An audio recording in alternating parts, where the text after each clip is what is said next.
We welcome you to a very unique edition to the Sports Reel podcast. We are live on the PFC Entertainment Network along with Tim Sheridan and Eric Mendel in Sheridan Studios. I am Jason Klaus. I am not in my studio, so I'm going to let Tim run the majority of the show here tonight because I don't know how well my audio is coming through. It's a goddamn miracle we're even on the air at this point, but be that as it may, Tim, I'm going to kind of sit and do the producer stuff on this side, so I'm going to let you run the majority of the show. That sounds absolutely excellent because you are already sounding like a damn robot. I'm going to be honest. So if you just hang out there tonight, I've been excited about this one. We got Dan Murphy back from Michigan Sports and Entertainment. You've been on the show with us before. It was an absolute blast the last time you were on the show. Dan, what have you been up to? Let us. What have you been doing, man?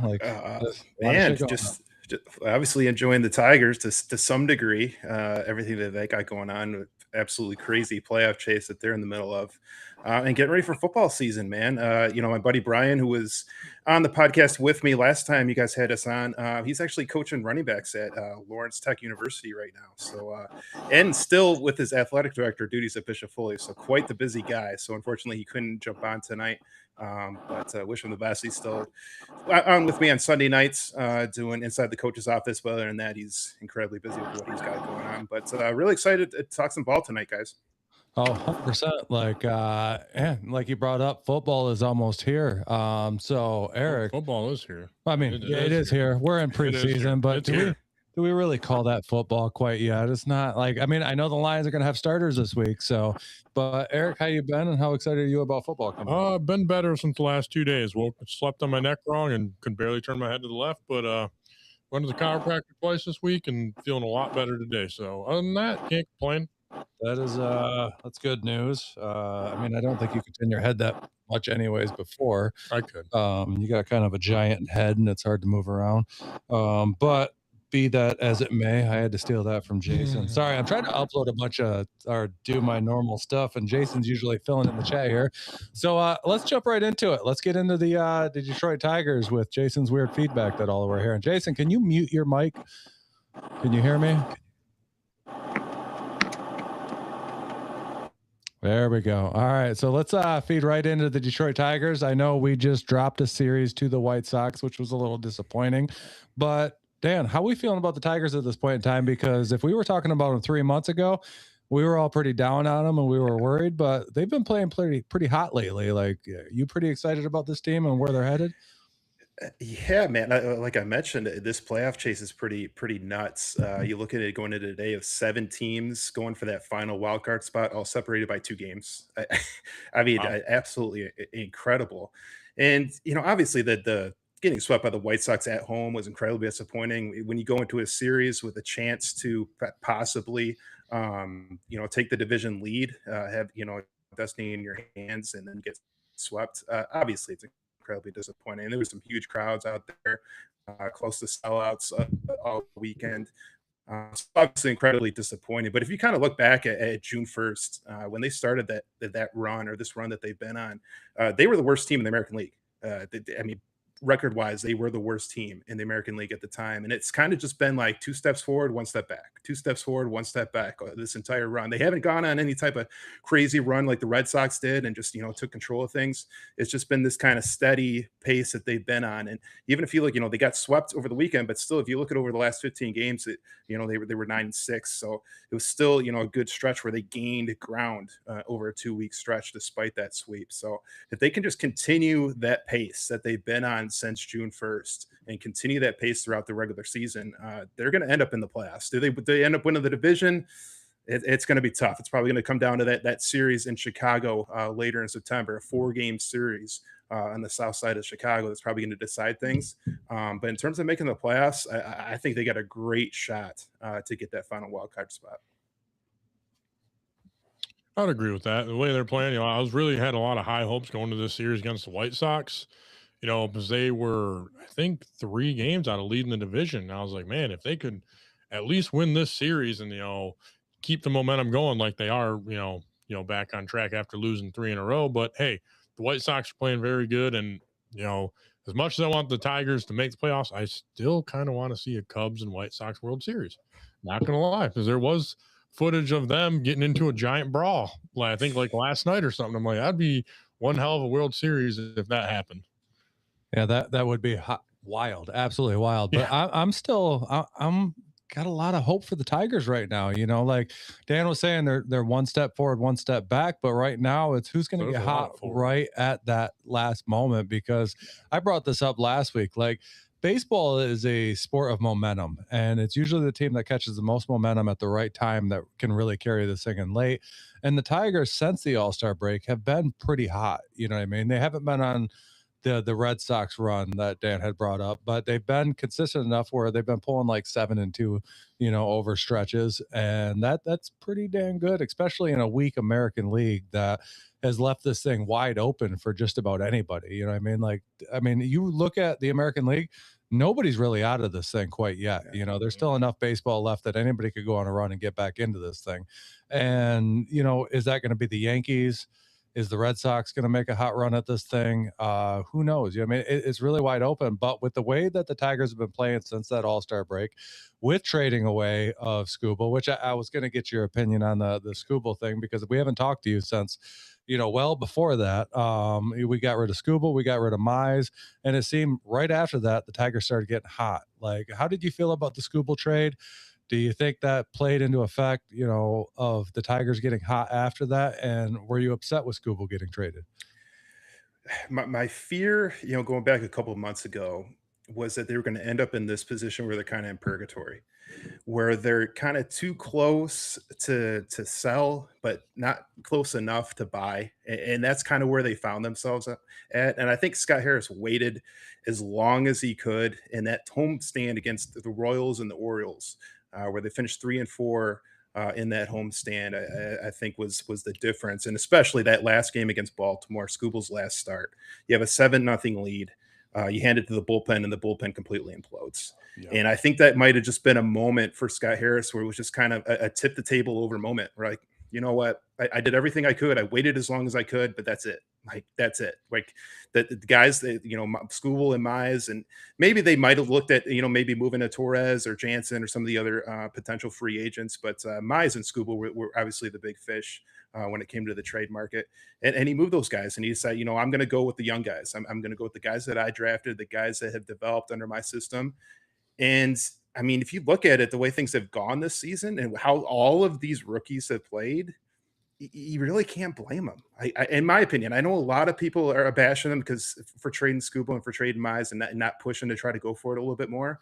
But in the situation he was in, I have no problem with it. You know, betting on himself and betting on their scouting and their development of young talent and their scouting of young talent.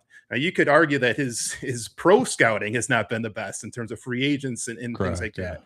But in terms of drafting and in terms of young talent and developing that talent throughout the minors so that when they reach the major league level, those guys are hitting the floor running. You can't bash that, man. You can't blame what Scott Harris has done in that department, and I commend him for it, man. I just didn't want him to get stuck where he did nothing, where he just kind of stood pat and we're just going to run with the guys that we got, but we're not going to really move any prospects to try to buy. Like, he made a pivot point and said, hey, we're going to sell, we're going to get prospects for Skubal and Mize, and I commend him for it. Yeah, I'm right there with you, especially since, you know, Skubal is going to be a free agent at the end of the year. So if they really want to deal, you know, they can get him back at the end of this year. So like, you got something for him in the process. And did it hurt the team? It hasn't yet. You know what I mean? It's one of those things where they've gotten hot after that, and it is a young team. Now, you brought up the fact that it is a young team, and Tigers have always been known to have one hell of a farm system. It was probably one of the better farm systems in the league. You know, they bring up a lot of talent, and they, you know, have the tendency to trade a lot of it away over the years. But at the same time, they develop a lot of really good talent. But given that the team is so young right now and our hopes of them making a playoff run, do you think that affects them negatively going into a playoff series being so young? I think that's where you're going to feel the effect of Scooble. Not having Scooble in a short series, not going into, if potentially a first round 3-game series and having Scooble ready to go game one. That's where we're going to feel it. And I think that's where we're kind of headed. I really feel they're going to end up with that 6th spot in the wild card like they have the last couple of years. And we're going to go into game one and Scooble's not going to be there. And you're really going to feel it at that point, because that's when you really want your top end, starters, your shutdown guys, like a Scooble, and to not have him, it's going to be a huge loss at that point. I think throughout the rest of this season, you can kind of cover up that, because he's only pitching once every 5 days and only pitching 6 innings, right? And that's something we can get into too. But you get into the playoffs, you want your stud, you want that top tier best pitcher in the world going out game one for you, and they're not going to have it. No, they won't. But they also got a good return on what they got for Scooble, and it seems like they're, pulling up Max Clark at the right time and all that, and he's getting hot. And McGonagall's, having a lights out. I think it was rookie. Yeah, it's a rookie season and all that. So having 2 of our top prospects come in and the way they're playing, and then we got Hope from the Dodgers, which was almost already MLB ready, and he's going to come to our system and probably get a little bit better in the minors. Probably see him come up next year. But then you have 3 of those right there. We'll probably have the fastest outfield out there. So there's a lot of good things to be looking forward to this team and all that. And I think within, I hope they can make the playoffs this year, make a deep run, or, at least make it to show them what we got. But I think in 1 to 2 years, we're going to be talking about deep runs into the playoffs and maybe even a World Series berth. I think the guy to keep an eye on too is River Ryan, that they got in the trade. He was coming off injury once they traded for him, but he should be ready to go early next month. And whether they end up putting him in the rotation or they put him in the bullpen, I mean, he's a guy that's got incredible stuff, can hit 100 miles an hour on his fastball. I mean, he's going to add a lot to that staff. And he's only like 28 years old, I believe. 27, going to be turning 28 pretty soon. He's still considered a prospect because he's already gone through the Tommy John and the injuries in that, but still has quite a few years of control, which is kind of wild at his age. But in terms of just what he can provide this season, I think a lot of people are forgetting that, and he's going to be able to provide quite a bit for them come down the stretch here in September. No, I can get behind that name. We had Caitlin Patterson from Wait But Baseball a couple years ago, and she was pretty high on a couple weeks ago, not years. You said years. A couple years ago. I'm just gonna roll with it now because I don't want to sound dumb. But no, it was a couple weeks ago, and she was pretty high on River Ryan, and she was going through some of his stats and stuff like that. And sometimes you read too much into the stats and you don't realize what the pitcher is. You know what I mean? Because sometimes. I mean, we look at Scooble. You brought up that game where it was 7-0, and all of a sudden he left and the bullpen fell apart. So obviously he didn't get the win. You know what I mean? So the stats don't look as good. So you can't really dive into that a lot. You brought up Scooble only pitching 6 innings. That's been a problem that I've had with Scooble for a while. Because I think he hit his record high. I think he hit 105 pitches the other day. Yeah, that's the Dodgers. That's not a lot. Times have still changed. In 6 innings though. Yeah, that's still true. In 6 innings. Times have changed a lot in baseball, and we're not seeing many pitchers going past that number anymore. But it seems like Scooble was the one to sometimes give up and be like, I'm done after so many pitches and trying to save himself, which is understandable because he was looking for a contract and didn't want to throw at his arm again. We're looking at a guy who had, 2 previous Tommy John surgeries, plus had another surgeries this year for something in his elbow, you know what I mean? So he was kind of protecting himself, but at the same time, was Scooble one of your favorites? Were you happy with him on this team, or because I know I've in the past kind of got down on him quite a bit because I feel like he gave up on us in the playoffs last year, and in the World Baseball Classic this year, he also kind of gave up on the team. He was chasing a contract. I understand that, but at the same time, we want players that are willing to give everything they got. We watched it with the Dodgers last year in the World Series where Yamamoto and Shohei went out there and pitched every other night over and over and over again until they won the damn World Series. We want that type of player. You know what I mean? They got their money already. Unfortunately, Scooble didn't, but I can understand it both ways. But what's your feel on that? it just feels at times like he's trying to serve all masters and he's serving none. Many Yeah. times, he's trying to make Boris happy. He's trying to make, at the time, AJ Hinch happy. He's trying to make the Tigers fans happy. He's trying to make the union happy, he's a big part of as a player, as a member of the union. And I think he could really have used and still use a PR person to kind of like lead him in the right direction and stop putting his foot in his mouth so much. I'm sure you guys saw the interview that he had just shortly after he got traded to the Dodgers, and he's basically like saying, "Oh yeah, I'd love to go back to Detroit. I'd love if Detroit got back in the negotiations come November." And what do you think if you're a Dodger fan? You just spend all these prospects to bring Skubal in. He's supposed to come in and help you win a third championship, and he's talking about like he's already got one foot out the door. It's like, man, just shut up. Shut up at times and just go out there and pitch, man, and be the best pitcher in the world and let the pitching do the talking. It's just I can see why a lot of people get really frustrated with him, because sometimes it's just like, man, you just got to stop talking. You just got to stop doing these interviews, or and we like that they're candid and talk, but sometimes, man, it can just be really frustrating. And it really has been with Skubal, really going back to when he did that PR tour and he was throwing t-shirts in the crowd and stuff. It just felt fake to me. Yeah. It really did. It just felt fake. Like he was just trying to make the fans happy when he knew he wasn't re-signing here, or he was just going to re-sign with whoever was going to give him the most money.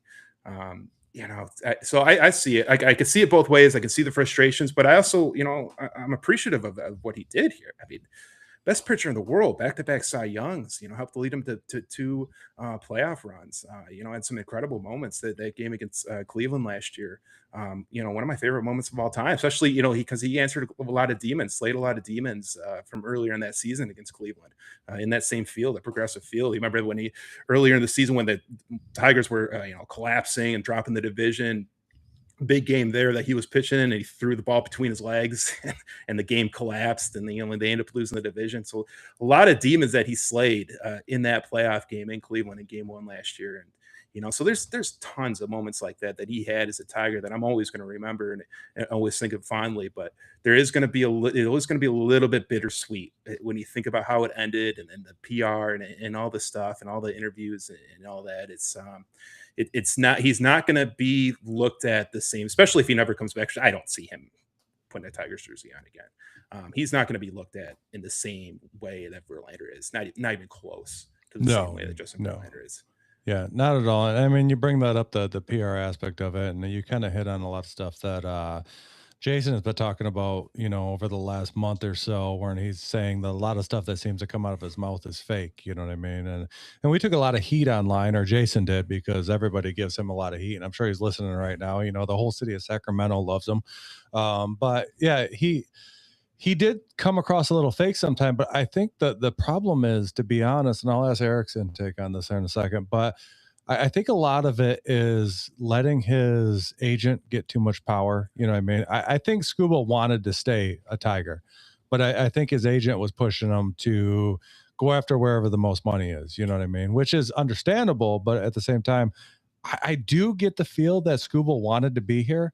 And if it wasn't for his agent, he would have probably took a little less money just to be here, or better terms. His agent, apparently was pushing for like a 10-year contract. Not realistic for the pitcher. I'll ask your opinion on that in a second, Dan. But Eric, do you think Skubal wanted to be here, or you think a lot of it was agent? His PR, like Dan brought up, wasn't the greatest. He did come across a little fake. I think there was some lack of communication between him and his agent, the team, and everywhere else. And maybe like a PR person would have helped out with this whole thing a lot better. Honestly, it's hard to say with how he acted. It seemed like he wanted to be here. Seemed like he didn't want to be here. He couldn't keep his foot out of his mouth and all that, and he just didn't let his game do the talking. So I don't have a really know of if he wanted to be here or not. The only thing that makes me think he does is that he's already talking about hoping Detroit's in negotiations when the offseason rolls around. Well, yeah, then how does that make LA feel? If you want to truly stay, you would have stayed. Just like Ndamukong Suh, when he got that big contract from Miami, if you wanted to truly stay, he would have stayed. If you want to stay somewhere because you like the franchise, you like the city, you want to bring him a championship, you would stay. That's how I feel. Suh gave, Detroit a chance to counter back and all that. But if you wanted to stay in Detroit near Scooball and you like it here, you would have told your agent, no, I want to stay here. What is their best offer they can do? And you go from there. That's my opinion on it. All right. So Dan, I had brought up there like 10-year deal to a pitcher. You think that's a smart idea? And let's wipe out Shohei out of this, because I've always said Shohei Ohtani, that's a good deal because the guy can hit 50 plus home runs a year. You know what I mean? But just a straight up pitcher, 2 Tommy Johns, another surgery earlier this year. Would you want to see your team sign a guy like Scooball to a 10-year deal? Not a chance. Not a chance. I would say 5 would probably be the max, maybe 6 at the most, with a higher AAV though, more money per year.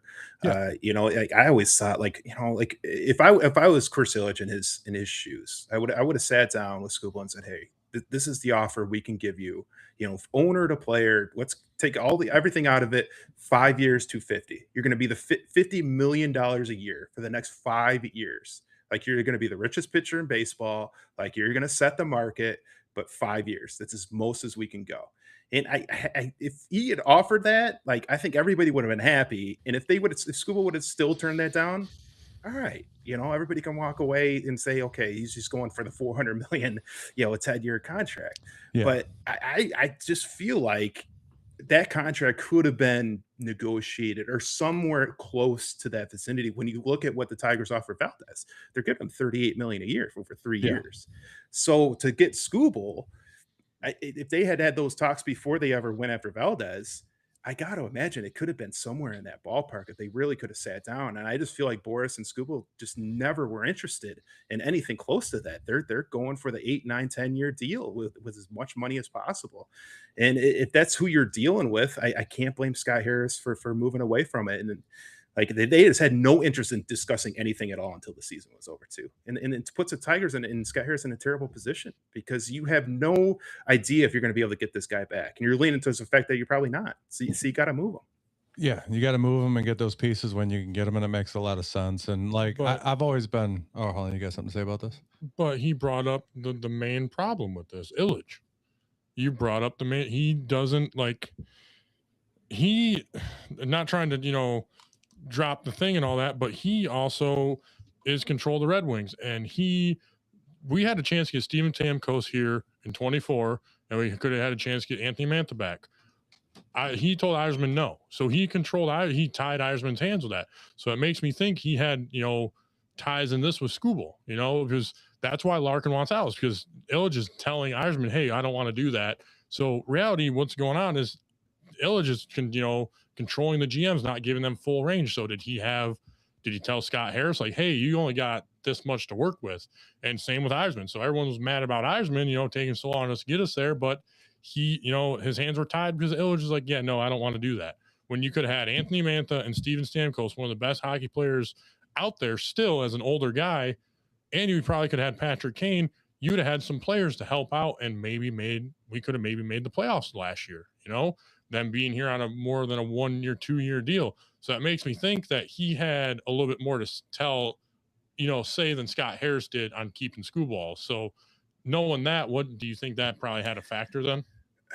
Well, the Red Wings situation, and comparing the Red Wings situation with the Tigers situation, it's weird to me because the Red Wings situation is salary cap.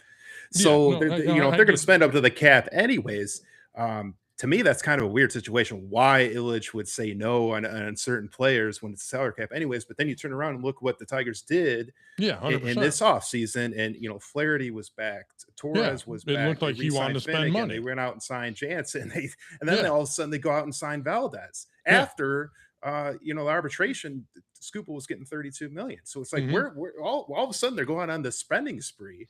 Yeah. But then Yzerman's hands were handcuffed. Like, they were tied. I don't know. Yeah. So like, I want to believe those stories because I was always on the bash Chris Ilitch, train. Like I couldn't stand him. But then with the amount of money that was spent on the Tigers going into this offseason, I was like, okay, like maybe he's not as bad as an owner in terms of like just being cheap. But it is those stories about the Red Wings are very curious of why he would do that in a situation where it's a salary cap. You could understand it if there was no salary cap, right? Yeah, 100%. Like if the Tigers were in a situation where like they tried to sign Valdez or they tried to Mhm. bring back Flaherty, and Scott Harris was told no. Well, Yeah. there's no salary cap there. You can Yeah. understand that.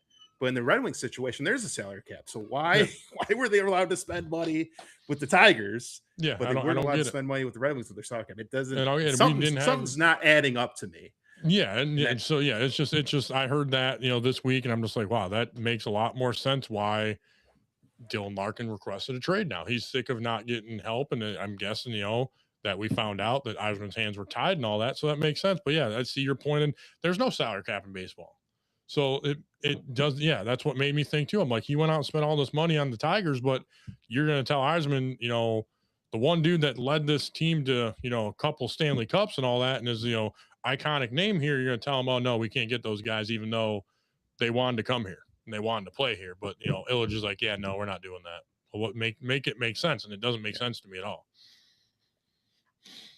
Tim had a potty break, so he's not in on this discussion. But Yeah, I don't even know where you guys are right now. we're talking about Illich and how he me and Dan kind of agreed that he tied, Eisman's hands and all that by not going to get Steven Stamkos and Mantha. There's more to the story that we don't know, but spent all this money with the Tigers on the offseason but didn't really, did he maybe have a little talk with, Scott Harris about Skubal and maybe not giving him as much leverage as he did? But Dan also brought up a good point. There's no salary cap. So, a little bit different than hockey because there's a salary cap. It is different than hockey, but at the same time, like, do we think that? Well, I mean, the first question I have for Dan is: do we think that Yzerman got the shaft here a little bit, because now it's coming out that Yzerman was trying to go after certain players, and Illich just wouldn't let him do it. You know what I mean? And if he's trying to build a team that's going to win a championship, if you're denying him certain players that he wants to go after, in one hand, I can understand Larkin's argument because he wants help. And the other hand, I can understand like Yzerman, he's trying to build something and the owner is telling him, no, we're not doing that. No, we're not doing that. So at the end of the day, Yzerman stepped down or got moved into a different position. I think he got the shaft a little bit. And I want to know your opinion on this, Dan. I'll say this. I love Steve Yzerman, my favorite Detroit sports athlete all time, always will be, always was, always will be. 7 years. You guys brought up, Stamkos, Mantha. Where's the goalie? 7 years. Where's the goalie? Yep. And to me, the goalie is outside of quarterback. It might be the most important position in all of sports. And 7 years, we kept waiting. Kept waiting for the goalie, and we kept. Kosa was supposed to be the guy. We kept being told, well, he's going to come up eventually. Once he's come up, he's going to be the guy. He's going to be the superstar. And then finally he gets traded. And to me, that was the final straw. I'm like, Fair okay, enough. this was the guy that was supposed to be the goalie. This was supposed to be the superstar that once he came up, he was going to be the lockdown of that position. And he gets traded for pennies on the dollar. Well, what have we done for 7 years? What have we done at that position for the last 7 years? Maybe the most important position in sports outside of quarterback. Yeah. To me, that's where it falls back. To me, that's where Yzerman failed more than anything else. What was the goaltending position? So now do we think about like possibly, like, we're just hearing these stories now about what happened this past season. Do you think there's been possible past seasons even before that over these last 7 years where he was denied bringing somebody in, and maybe like Kosa, maybe he traded him away just to say F you Illich, you know what I mean? Like, I'm going to move this guy right now, and I know the writing's on the wall and you're going to push me out of this position anyways. And how does this affect Larkin? I mean, obviously it looks like Larkin's going to be with the team next year, but was Larkin's problem with Yzerman, or is Larkin's problem with the team with possible ownership with Illich? You know what I mean? Like, is this going to be a smooth road, with Larkin staying on this team? I think Larkin's frustration is that it's been 10 years since they made the playoffs. I believe it was his rookie season when they made it, right? Last time they made it. So all these years that he hasn't made it, I mean, he's getting older. Like, he's getting later in his career. Like, he wants to go play. Yeah, he wants to go play in some big time games. Now, I would argue you signed a long-term contract, you kind of got to honor it at that point. If you really wanted to get out, you should have done it when your contract was up instead of signing long-term. But Mhm. I can understand his frustration and trying to, like, I talked about like Scott Harris having his tip the table over moment. This was Dylan Larkin's tip the table over moment, man. He decided to make it public and to make it personal because he wants change. And justifiably so. I mean, we all want it. We all want something to change. Like 10 years. This is hockey town. Like, this is freaking hockey town, man. This is inexcusable to have a 10-year run of not making the playoffs after a 25-year run of consecutively making the playoffs, and obviously 4 Stanley Cups along that stretch. So it is just incredibly frustrating, and I don't blame Larkin for being angry at this point and trying to demand something to get out to play for a team that's going to compete, in his final years of this final stretch of his career, to really play in some playoff games and some Stanley Cup level games. No, I'm right there with you, and we brought this up a bunch of times, like when we've had certain players on certain teams in any Detroit sports, like what would they have turned into, what their careers would have looked like if they were just on a different team. You know what I mean? I mean, Barry Sanders is the biggest name that we always bring up. Like, how many Super Bowls would he have won if he would have been on a different team? But instead he got stuck with the Lions for so long, which we love. I mean, he's the all-time Lions great in my opinion, but like Larkin, like I understand his frustrations. I understand where he's coming from. I just we're getting more word out of what's going on in that clubhouse, or and we're really maybe we're getting another Jason right now. This is a little bit ago we had Jason's knee join the show, so we'll see what's going on. But either way, we're still live, so we're gonna keep rolling. But yeah, I think it has to do with ownership. I think Larkin figured out that, Yzerman's hands were tied and all that stuff. And I think he's just frustrated with it and he wanted to trade. And Yzerman's tried getting him out. He's tried getting, Larkin to a different team, but he couldn't get a big name player to come because he needed, someone to fill that shoes. And I get that, but I just think Larkin is, if it's true that Illich told Yzerman no and all that, I think he's just frustrated with Illich and he's just like, I'm just done.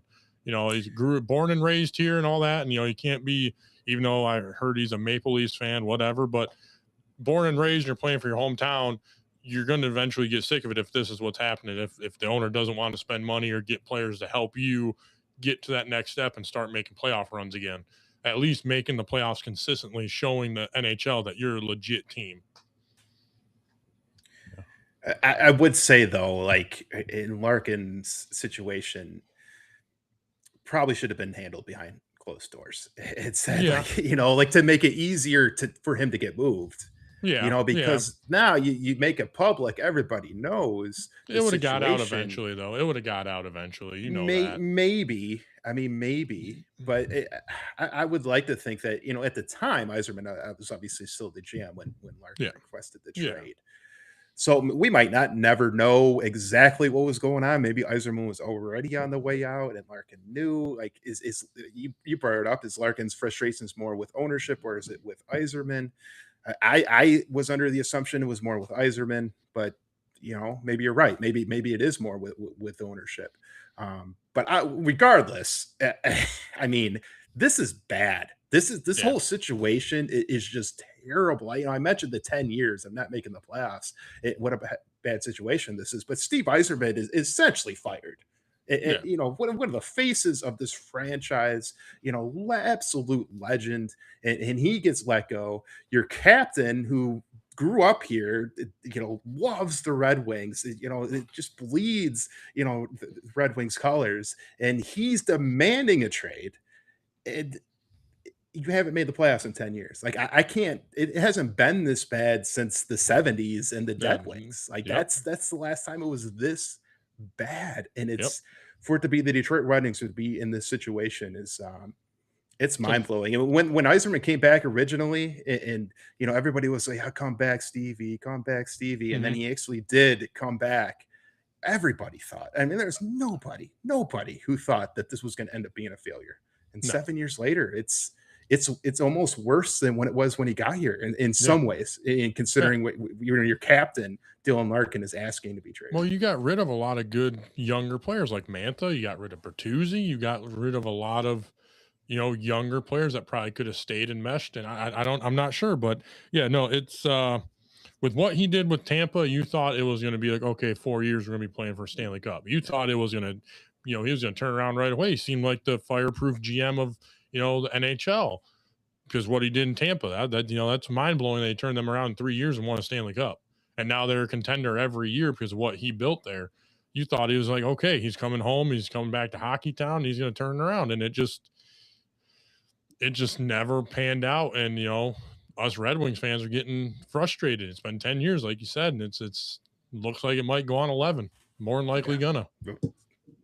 Probably more than that, unfortunately. Yeah. Because it kind of feels like they need a total rebuild again. Yeah. Unfortunately, yes, it does. Yeah. It feels like a rebuild year. It feels like starting back over. So is it going to be another 3 to 4 years? We've brought that up on the show. Probably, when unfortunately. is this shit going to end? But you brought up a good point where maybe this stuff should have been done behind closed doors, and we brought this up on the show a lot, stuff like that. We're seeing more and more of this in the sports where a lot of this backroom stuff is being brought out center stage on social media. I mean, we saw it with Scooble, with his agent. We're seeing it with Larkin. Is this a bad thing for sports? Like, should we be seeing this type of things as fans, or are the players / agents using this as a tool to try to like force teams into doing what they want to do? You know what I mean? Like getting them to sign contracts that maybe the team's not, happy with, but, they can bring it out into social media and force the team into doing stuff so the team doesn't look bad. Like, is this whole social media aspect in sports a bad look for sports, Dan? Well, you're seeing with Jalen Duren as well. It's another one. I think it's a bad look for the players. If I'm 100%. being honest, because I was thinking about this, like, look at Kate Cunningham, like no drama, no issues, just signed his contract long-term. He's a Piston, like he's the face of the franchise, no drama at all with him. And he's one of the faces of Detroit sports, and he's going to be for a long time. You look at like all these Lions players, Goff and Gibbs and St. Brown and Chamberlain. I mean, the list goes on and on and on of all these star Lions players. Very little drama. We had like a day of drama with Gibbs. We missed 1 or 2 practices, a training camp, but everybody kind of knew that the contract was going to get signed. Very little drama. But then you look at Larkin, Scooble, my God, as we talked about, and Jalen Duren. Like, I don't think any of those guys look all that great. Amongst, especially locally, but even nationally to a large degree, especially Scooble. My goodness. I mean, he's one of the villains of baseball now because getting traded to the Dodgers and talking like he might resign with the Dodgers and all that. So like I think this trying to negotiate your contracts in public through social media and everything getting out there to the media, I think has been more a bad look for the players than it really has even been a bad look for the organizations. Yeah, I can get behind that, but I also try to look at it through the eyes because obviously we're a little bit different. We cover sports every week, you know what I mean? So like to us, it's a bad look, but I try to look through the eyes of a normal sports fan. And you listen to a lot of the rhetoric online because I feel the same way that you do, Dan. And I post a lot of videos where I make a lot of comments feeling that same way. And I constantly get shit on. Jason gets shit on.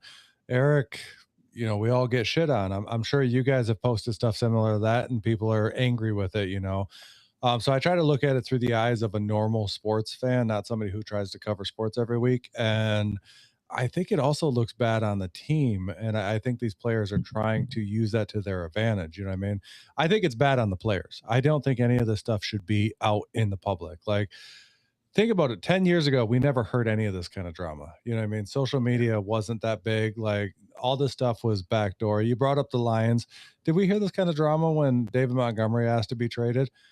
No. You know what I mean? Like, it was, everything was done behind closed doors. They traded him away. He asked for it. There was no drama. We understood why he asked for his trade. He wasn't going to get the playing time that he probably deserved because he was playing behind arguably the best running back in the league. And he wasn't going to be able to get the reps that he wanted, and he deserves to be a starter somewhere.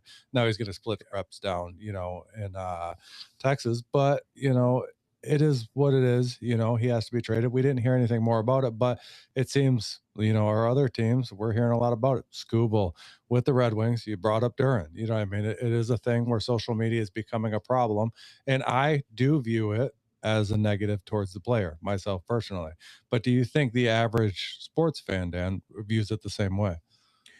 I think it depends on the situation. I think with the stuff with Scooble, you got that we dealt with that a lot. There was a lot of comments that I had to sift through, and good and bad, and a lot of it was just pay the guy. He's the best in the world. Just pay the guy, and I think that was a lot of the sentiment, and a lot of people were frustrated that he was traded when the team seemed like they were starting to get hot, and they're right in the playoff chase. And I think a lot of the casual fans aren't looking at how important having three prospects that are controllable for the next 5 to 6 years is compared to having 2 months of Scooble. Like that's what you're weighing it. You're not just weighing these three prospects against Scooble. You're weighing about how long you actually have these players for. If you're only having a guy for 2 months, it changes things, right? So the perception, I think, amongst casual fans, like I said, it just depends on the situation. You look at Jalen Duren though. He was talking about going to Sacramento for crying out loud. Yeah, you know like, what I mean? Like that is the absolute purgatory of the NBA. No one wants to go to Sacramento. You only go to Sacramento if you want to get the most money possible, which is apparently what he wanted. So I think there's opportunities. You mentioned like sometimes the organizations look bad. Like if the organizations want to, they could spin a situation like that in their favor and just like, hey, this guy wants the absolute most money possible. And we're not in the situation we are in a salary cap situation where we're not willing to do that. But we want to keep him. We want to keep him long term. But we got to do it within the value of what he's worth within the league. So I think it kind of goes both ways, and it depends. Like you mentioned that like the casual fan's going to have a certain perception, and the hardcores and the diehards like us who cover this every week might have a different perception. But I think there's opportunities for maybe the organizations to allow themselves to look better if they wanted to, because I really do. I think the players have put themselves in some tough situations more often than not. I think that's very true. And I think that's the aspect where usually we only see one side of the argument. You know what I mean? With Scooble, we saw one side. With Duren, we saw one side. With Larkin, we've only really saw one side other than, Iserman getting pretty much fired. You know what I mean? But the teams don't seem to want to come out and join into the social media, the social media world to tell all the business that's going on.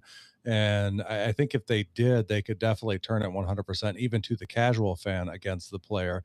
We understand Scooble. If you've been following this story for a long time, like that guy, any diehard fan's going to go, no, don't sign him to whatever deal that he wants. You know what I mean? It's not worth it. But the casual fan's going to go, yeah, he's the best pitcher in the world. Sign him to 10 years. How'd that work out with us with Miggy? You know what I mean? And I was okay with the Miggy contract, you know what I mean? But that last 4 years of that contract was brutal. Like he could only play a couple days a week, and like it was things. And I wouldn't trade that contract for anything. Did that contract cost us a shit ton of money? No, you know what I mean. He was worth it there, and we get Miguel as he retired as a Tiger. He spent the majority of his career here. He's going to go into Coopersfield as a Tiger. You know what I mean? Like he was a Tiger. I was okay with that one, but I didn't want to go down that road again with Scooble. I mean, you're talking about some of these legends. I love the fact that Verlander came back to this team, but is he going to even play for us this year? Well, we got 4 innings. You know what I mean? But he's going to retire as a Tiger. Should have done it at the deadline last year. It should have. 100% should have. You know what I mean? We could have got him for a little bit. And I still have hopes that maybe, just maybe, Verlander will be back. I still have hope in the cinematic ending. Yeah, but I think he should go to the damn bullpen and pitch out of the bullpen in the playoff. That's where he should have been all season long, but he's been dealing with these injuries. But either way, he's going to retire as a Tiger here. He's going to go into Cooperstown, hopefully, as a Tiger. I know he had his most success with the Astros, but I think he spent the majority of his here in Detroit, and he's going to retire as a Tiger. So he'll be wearing that Tigers hat and that statue in Cooperstown because he's obviously a Hall of Fame talent. Eric is looking at me like he's got something to say. He's got something to fill in here. So I'm going to pass it over to Eric for a second. No, not really. No, he doesn't have anything to say. He's just listening and just agreeing pretty much what you're saying. Yeah.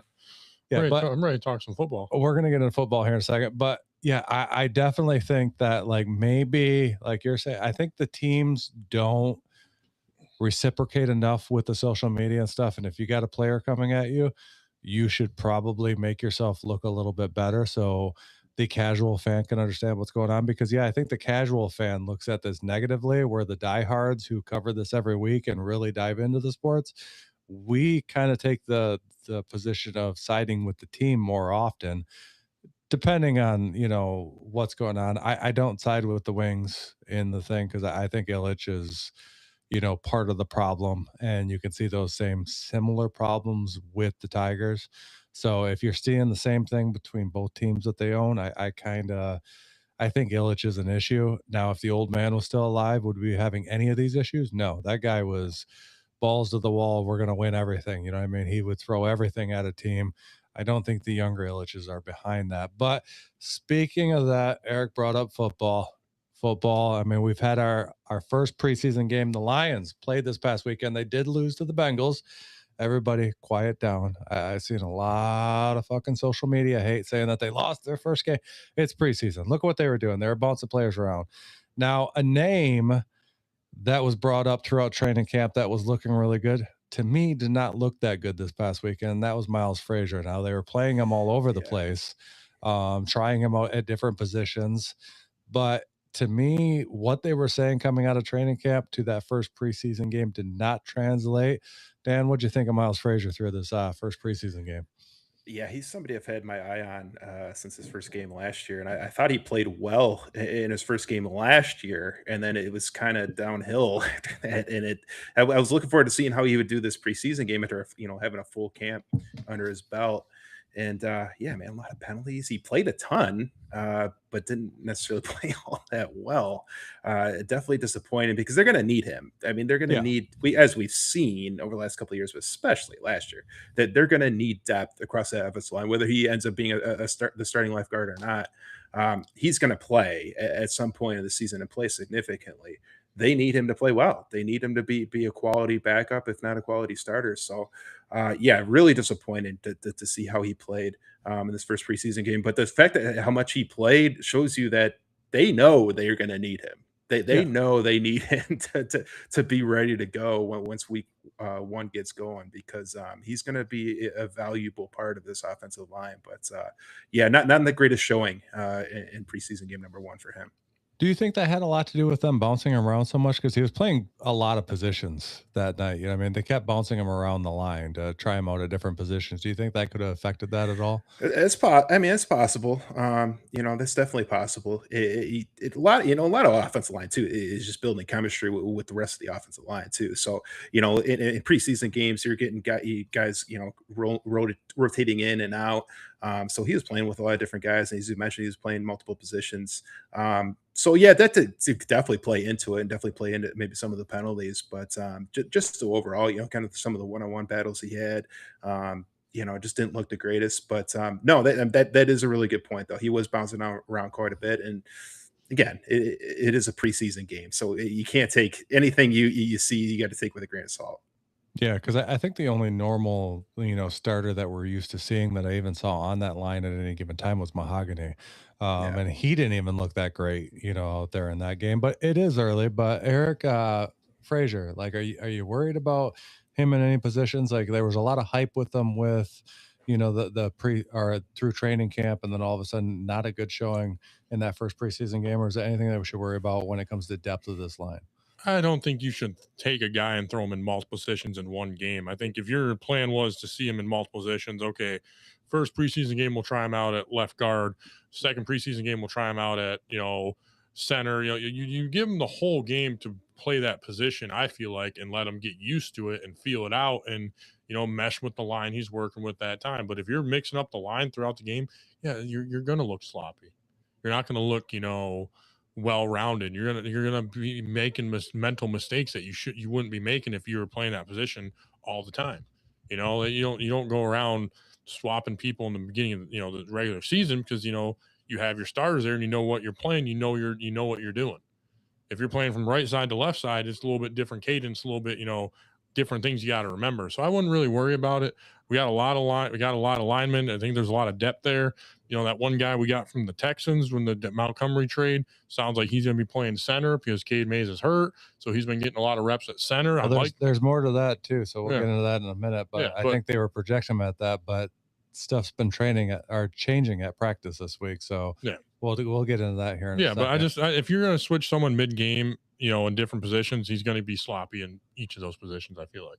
Yeah, like 100%. So offensive line, I thought looked not the greatest through that first preseason game. The defense, though, was actually pretty surprising to me, especially having a lot of young guys out there.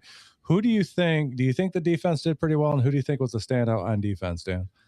Oh, Hassan, the defensive end, for yeah, sure. I was gonna bring that up. Absolutely. I was excited about him last year coming out of camp. Then he had this season-ending injury, so we never really got to see him. But then we heard, you know, this training camp, he's been unbelievable. And then second play of the game, he comes around and gets a sack. Against Joe Burrow. Against Burrow, and you know, Cincinnati had a lot of their starters playing. They most of their starting offense playing. Being Burrow and Chase were both playing. So that was awesome to see because we've been saying it for years, right? They need another edge rusher opposite of Hutch, and if they can have some guys rotate, you know, if it's Derek Brown and Hassan, along with some other guys that can rotate in that spot and give them some pressure from that position, you know, because they did lose Muhammad from last year. Went to Tampa Bay. You know, he was kind of feast or famine. I think he had 2 games where he had 3 sacks last year. I think he ended up with 10 total. I think it was 11 and a half, actually. Like right around 11 and a half. But he's playing opposite of Hutch, so he's getting a lot of singles. Yeah, but that's what I mean. That you still got to replace that production, though, right? Yeah. So side note, he just signed with the Bears, too. Did he? Today. Yep. Oh, okay. Yeah. Well, good luck to the Bears. I don't have any hope for them. But yeah, no, Hassan, and like I was excited about him too. And he came out and he showed up. So having that depth, you know, at the edge, opposite of Hutch, hopefully, you know, with Derek Moore, like I think this defensive line is pretty solid this year with a little bit of depth on it. So it's rated it's rated in the top 10. Yeah, it's the top 10. Secondary. Let's get into that. They gave up some passes just jump in real quick, guys. I think it was Davenport that signed with Chicago. Okay. It was Mohamed was with Tampa Bay, along with Anzalone over there. Okay. Tampa Bay just went out and signed a bunch of Lions defensive free agents. Makes sense. We had some good defensive pieces last year. We just didn't have a good the corner, the secondary, the corners, fell apart. Yeah. And that's another thing that we have to worry about, you know, going into the season, because obviously we lost Arnold, which I heard he's going to be signing with Seattle, but I heard today that he's on the commissioner's exemption list, so he's not even able to play even if he does sign with them regardless. But we lost them. DJ Reed went down with an injury. We saw Rakestraw.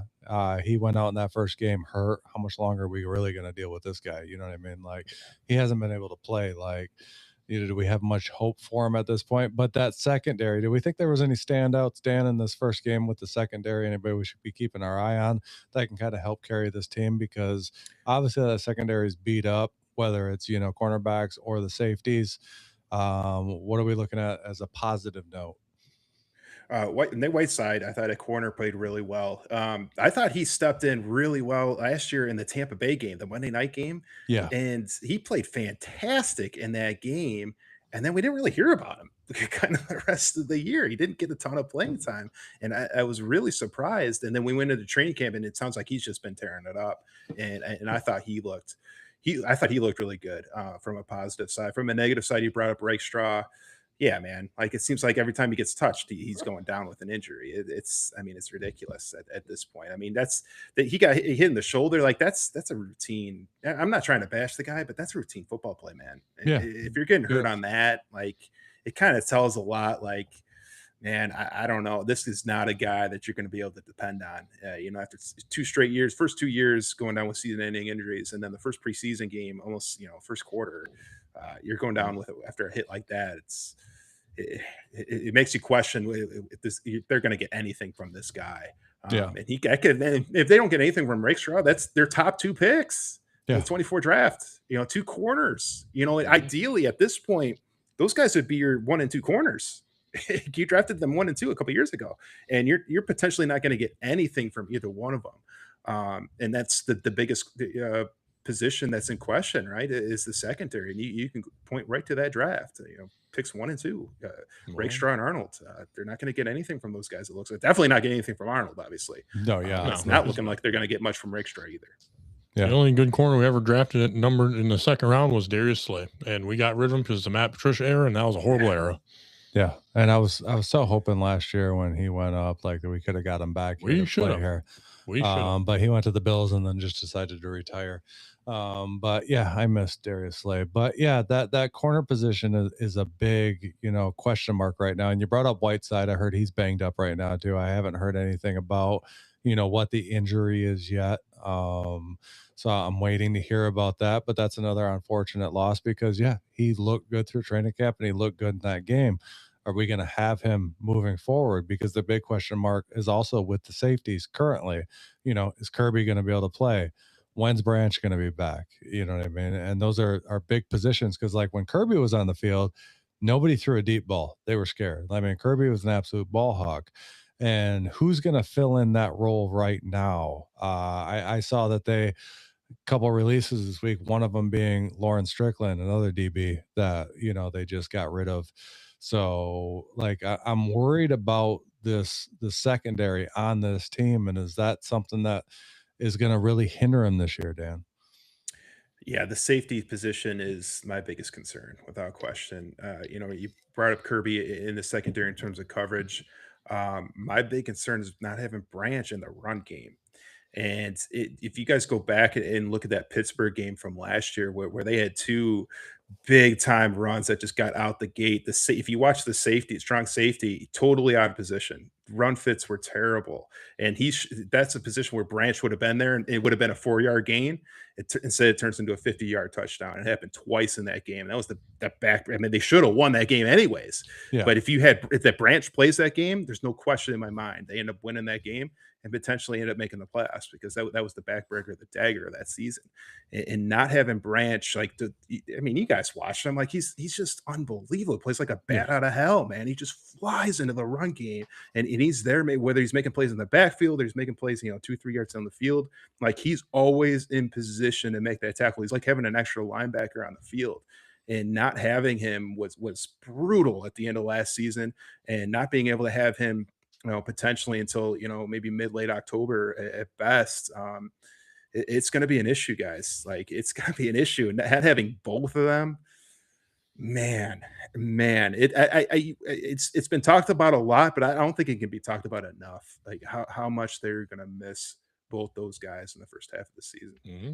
Yeah, I mean, it's one of those things. You get that tandem out there, they're almost unbeatable, especially on defense. They're not giving up, long passes. And like you said, Branch's ability to stop the run is pretty good. Plus his ability to rush up there and actually get sacks or strip the ball. Like that guy's an animal and he's fast. And we're missing other pieces in that right now too. And I was okay with Anzalone leaving to Tampa Bay.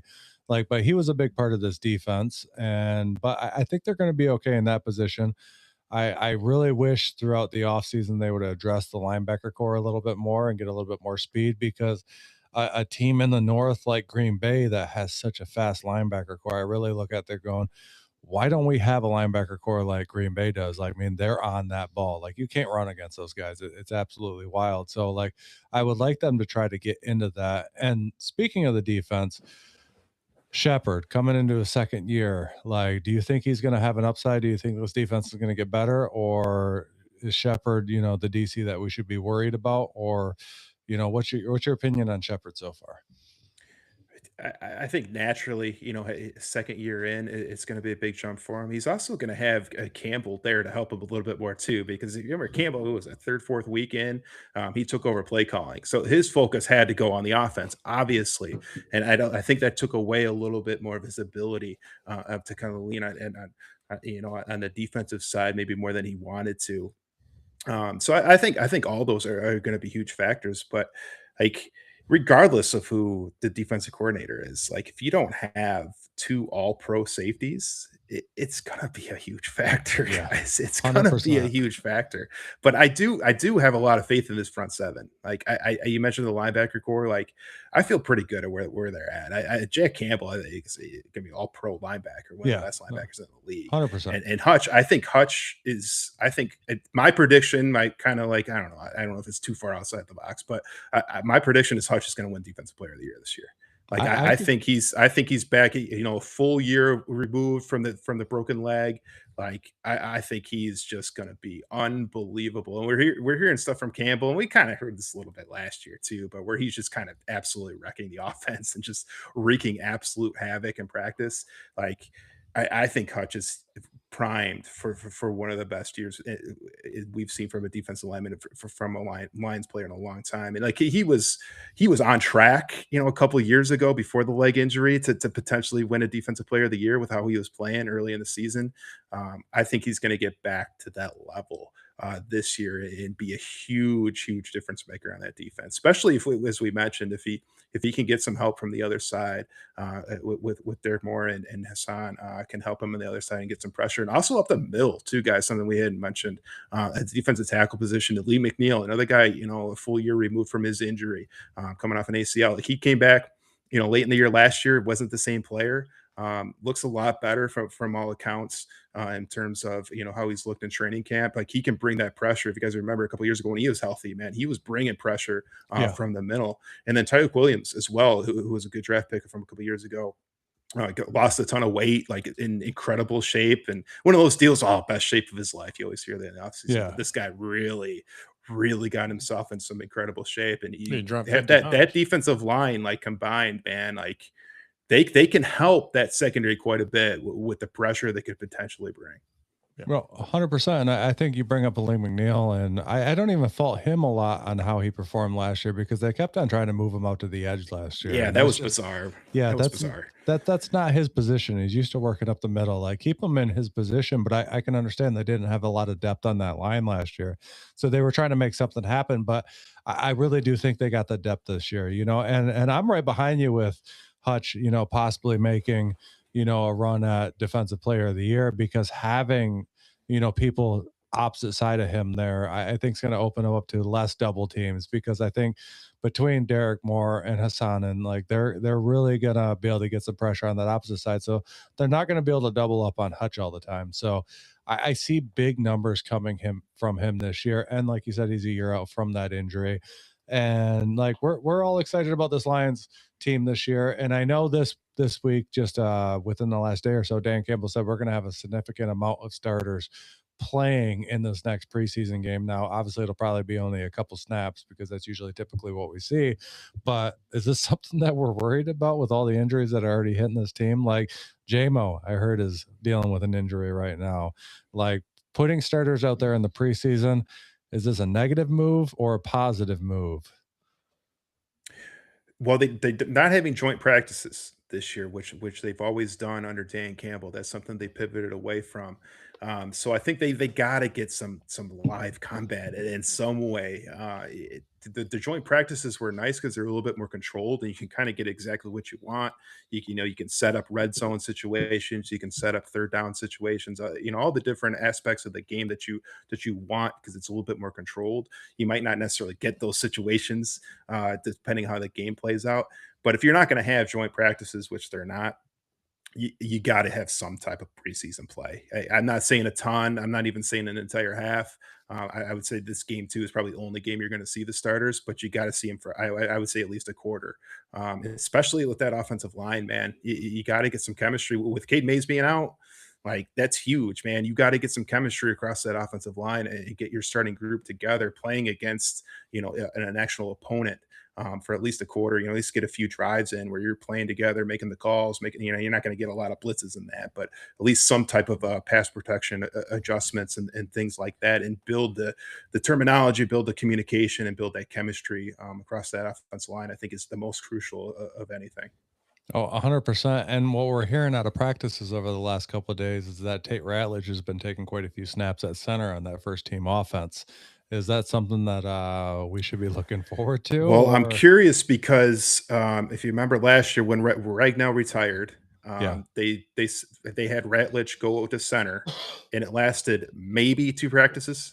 Yeah. Maybe 2 practices, and they immediately went away from it and never went back to it. Never went back to it, not even for a second, not one play, not one rep. Like, he was the right guard, and that was it. They were never going back to him at center. So I thought that was it. Like, they're done with this. Like, Ratledge is going to be a guard. So I was a little bit surprised that they're kind of like, we're going to go through this again. Like the same thing we did last year. We're going to try this again. The fact that they're kind of sticking with it a little bit more, maybe now that he's ingrained in the system, he understands, the communication and things a little bit better, probably the calls and everything. Maybe he's just overall a lot more comfortable than he was last year in his rookie season, and he is a better situation where he can handle the center position. Because my assumption, being an offensive line coach, I know it's just high school, but my assumption is that it must have been so bad that they couldn't even run the offense properly in practice. Like the calls they must have just not been able to get the communications, and blitzes were just coming free up the middle during practice, and they couldn't even like run the offense. So to a point where they just had to scrap it and say, hey, we can't do this. So I'm wondering if it's just a situation now where he's just more comfortable and he can actually handle it now. But it is curious to me because of how quickly they gave up on it last year. And now same situation again, you lose your center and you're going to try to rely on Ratledge again, who may or may not be comfortable at that position. Yeah, and I'm kind of standoffish of it because he actually did really well in that, that guard position last year. PFF grades by the end of the year were really well. So it's like, do we want to move him off that spot and put somebody else in there? I don't know.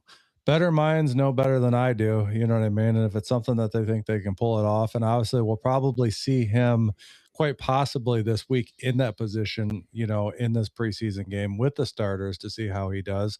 Now, everybody stop freaking out they lost to the Bengals. That's all I got to say. Like, if you saw how they were moving people around, they're trying out people at different positions. They're trying to get a team together. They're trying to work this out. They're trying a lot of people who are never even going to make this team, to see who can actually has the ability to make this team. So don't worry about wins or losses. I mean, you look at the last time that I think they went, undefeated in the preseason. We ended up going 0-16. So don't worry about the damn preseason. But speaking of football, there was also like $1 billion worth of players and stars just in street clothes for the Lions. So I'm not going to take too much into the first game when all their star players are in street clothes. Just sitting on the sidelines. So finishing out with NFL right now, the Lions. What do you think the record ends up? Do you think they win the NFC North? Oh man, putting me on the spot here. We got to. Man, I'm saying 12-5 with their schedule. I think 12-5, and I think it's going to get it done. But this is kind of a cop out, but I think it's kind of an obvious. Like, it's going to come down to the last 2 games on the road against Chicago and Green Bay. Like, it's crazy that they're scheduling it up that way. Like, they have really, really tough outside games in terms of weather, all year until the last 2. The top 2 division opponents in some of the coldest places to play in the NFL in Chicago and Green Bay. It's like, man, really? Really, you're going to do that to us? But I really think that's what it's going to come down to, is those road games against Chicago and Green Bay. And I think they're going to do it, man. I think they're going to win the division. I think they're going to bounce back and have a really good year. They're a little bit under the radar this year, and I think that's where they want to be. And I do like the fact that they're you saw it with their little video when they put the schedule out. It was just Dan Campbell posting the schedule on a clipboard, and it's like, yeah, that's what I want, man. Enough with the podcast, enough with the commercials. Not that I think that cost them anything, but it's just it's kind of a mentality that I kind of wanted to see them get back into, of just the grit and the toughness and going to work, just focus on the work and let the work, say what it is. I think I like that they're getting back to that, and they're kind of forgetting all the other crap. And I do like that they're under the radar a little bit. Everybody's kind of focused on the Bears and Ben Johnson, and they're focusing on Green Bay. Man, I mean, the Lions you just look at it on paper, and sometimes we forget because we focus on the negatives, but you look at it on paper, man. And I mentioned all those stars that were on the sidelines, dude, it's unbelievable when you just rally off the names that they have and the stars that they have in those positions, especially on the offensive side of the ball. It's unbelievable, man. It's unbelievable. If the offensive line can just be okay, it can just be okay, and give Goff enough time to get the ball into those playmakers' hands, man. They are the most explosive offense in football, but it's going to come down to that offensive line. Can they give those guys, can they give Gibbs some holes, and they give Goff enough time to get the ball to the playmakers? And I think it will be. I think it will. And I think 12-5, and I think they're going to win the division, but it's going to be an incredible battle in that division. So you're kind of feeling the same way that I am. I think the NFC North is going to be the toughest division in football, just by the way that absolutely. you're talking, 100%. But do you think anybody beats the Rams? Man, they're their team to beat. I don't think there's any question. It's tough to say, man. Like, if Aaron Donald comes back, then I'm really terrified. Yeah, that I'm really worried. But it's still like, man, Stafford. Man, at some point the wheels are going to fall off. Like, they got to, don't they? Like, my goodness, man. Every time I think that guy's going to be done, man, he just gets right back up. He was like in the cryo chamber last year in the training camp, trying to get to practice. MVP 39 years old. I thought he was done. MVP, you remember that the last off season? Like, oh man, I don't know. Like, this neck surgery, he might not be able to get out there. And then, sure enough, MVP season. So. I never want to say the guy's done, but at some point, man, it's got to fall off a little bit, doesn't it? The wheels got to fall off at some point, man. How many hits can you take? Yeah, maybe 100%. But they have one hell of a team right now, and they have, they've sunk a lot of money into it, and they're pushing a lot to it. But I know we're getting to the top of the hour right now, so real quick, I'm going to run through golf. I'm going to make it fast tonight, and then we're going to get to you, Dan, so you can let everybody know where to find you, and then we'll wrap this thing up. But I got to go old school with this because we don't have all the graphics, so we're going to hit the old school music.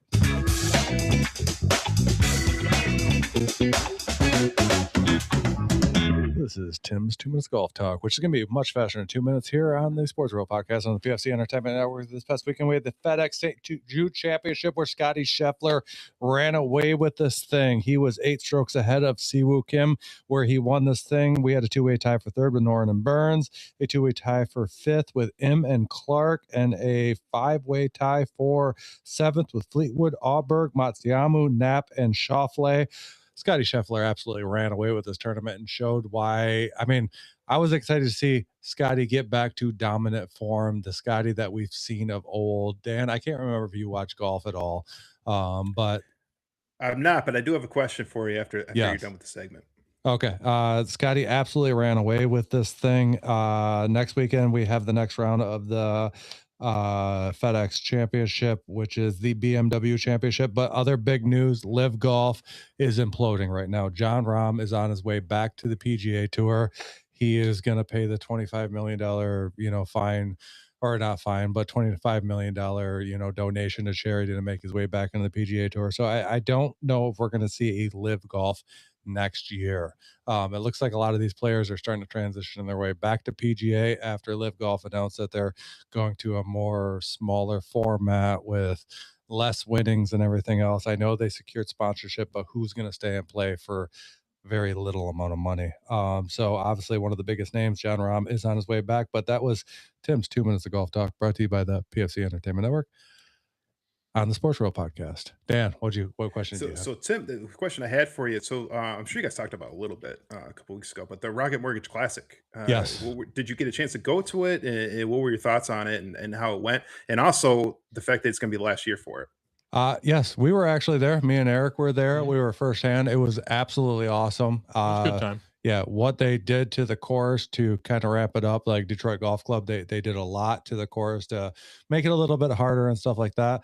The day was phenomenal. We actually got to meet Barry Sanders at the thing. So if you've seen my post about Barry Sanders was there. So my son got to go up, and me and him got to go meet Barry Sanders, shake his hand. My kid said he was never going to wash his hand. He, he's washed it since then. So nobody think that he's that gross, but it was sad to see that it was the last year. It's something that, I've made part of my life over the last 4 years of going every year and enjoying. And we always seem to find or have an opportunity to have one hell of a memory come out of it that we'll never forget.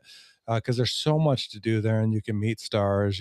This year we met Barry. Last year, my kid got a good interaction with Lanto Griffin, a professional golfer who played on the tournament, got a ball from him and stuff like that. So I always get to see my kid make these memories every year. And that is something that, we're going to miss, so I'm hoping that somebody picks up, the tournament. I mean, it's not going to be Rocket, and I understand why, and we've covered it on the show a million times what the PGA Tour has done. But hopefully somebody will pick it up, and for what the Detroit Golf Club put into that course to make the tournament better this year, I'm hoping they get their money back out of it by getting somebody else to pick up the sponsorship to put on another event next year. So hopefully it's not the end of a PGA Tour event at the Detroit Golf Club. And I'm going to miss the Rocket 100%. It's absolutely phenomenal. I don't know if you ever made it down to one, Dan, but it's a great time every time we go down there.